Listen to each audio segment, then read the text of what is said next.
had a wonderful colonial history.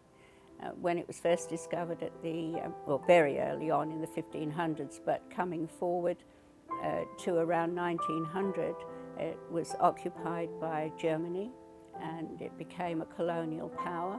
At the beginning of the First World War, Britain got in touch with Australia and said, could you please go and get the German part back again, thank you. And they did. And from then on, from 1915, it became a British colony as such, but administered by Australia until Papua New Guinea got independence in 1975.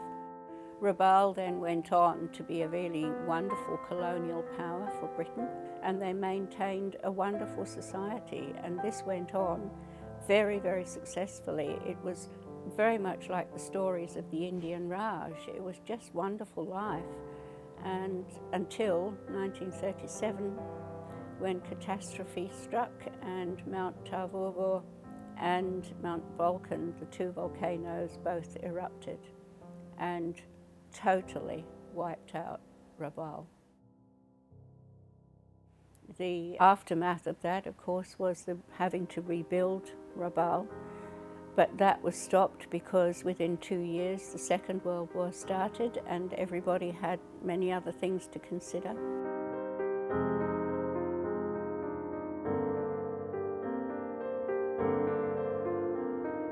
Rabaul was then occupied by the Japanese through the Second World War.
This is the Japanese World War II tunnel, been used by the Japanese in World War II, 1942 to 1945. When they saw the planes, the Australian planes, the American planes coming this way, flying in, and this was the place they hide.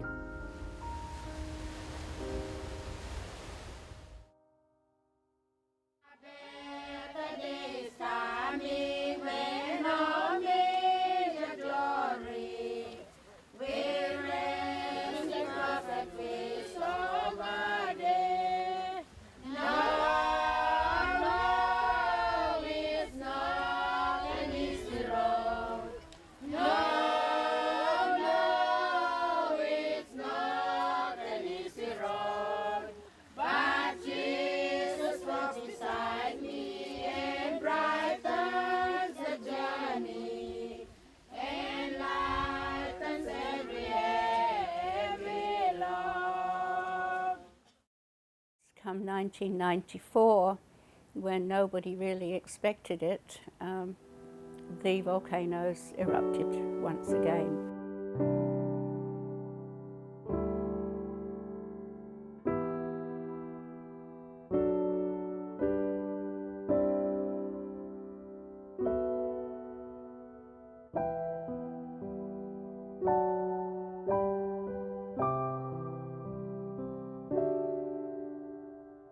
This time, I believe they had at least 4 days where they knew that it was going to happen, but they had 19 hours notice to evacuate, and sadly, Rabaul was flattened yet again.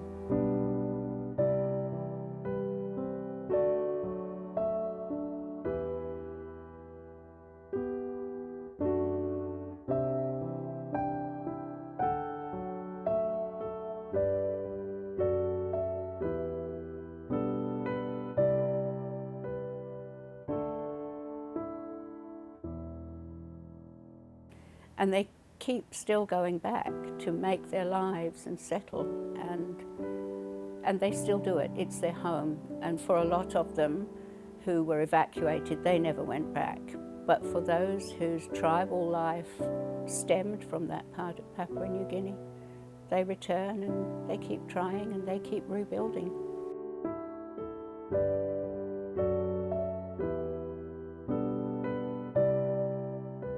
These people seem to have had the most dreadful time, and yet they keep bouncing back.